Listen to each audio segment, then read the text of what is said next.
नमस्कार, मी सुधाकर काशीद.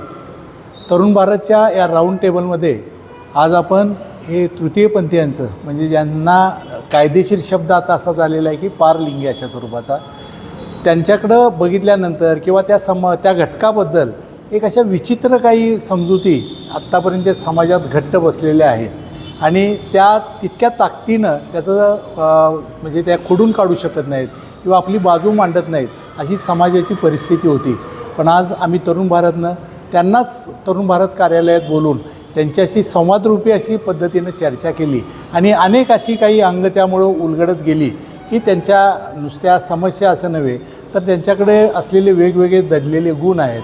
ते माणूस म्हणून कसे जगतात, स्वतःचं म्हणजे ते कसं समाजाशी वेगवेगळ्या अंगानं फाईट करत राहतात याचं आम्हाला त्यांच्या बोलण्यातून झालं. इथे या दोघी तर महापालिका निवडणुकीलाच उभ्या होत्या आणि त्यांनी या प्रस्थापितांना विजयी झाल्या का पराभूत झाल्या हा मुद्दाच नाही, पण त्यांनी प्रस्थापितांना चांगलाच एक धक्का दिला. नमस्कार, मी सुहासिनी यशवंत देवमाने.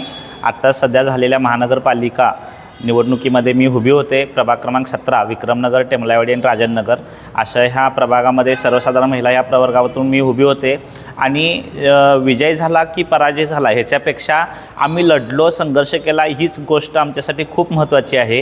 आणि जी आम्हाला काही मतं मिळालेली आहेत ही आमच्या स्वाभिमानाची आणि लोकांनी निरपेक्ष आणि निस्वार्थपणे दाखवलेल्या प्रेमाची आहेत. नमस्कार, मी अन्नू जयवंत ढेरे.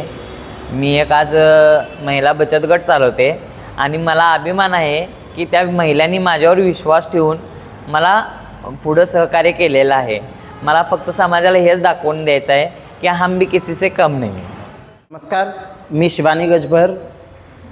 आज समाजाचा जो काही बघण्याचा तृतीयपंथी पारलिंगी समुदायाकडे दृष्टिकोन आहे त्यामध्ये कुठेतरी एक बदलाची अपेक्षा प्रत्येकाला होती. त्याचं एक पहिलं पाऊल, मी ऐतिहासिक पाऊल म्हणत नाही कारण याआधी खूप जणींनी आमच्यामध्ये राजकीय प्रतिनिधित्वासाठी लढाई दिलेली आहे, केलेली आहे. तर याचं कुठंतरी एक पाऊल ह्या पुरोगामी कोल्हापूरमध्ये करणं गरजेचं होतं आणि ते आम्ही या निवडणुकीच्या माध्यमातून केलेलं आहे. तर कुठेतरी कोल्हापूरच्या सुज्ञ राजकारण्यांनी, इथनं दिवस आम्ही सुज्ञ जनता म्हणत होतो, जनतेनं जे द्यायचा तो कौल दिलेला आहे तो कसा मिळाला हाही आपण सर्वजण ज्ञात आहात.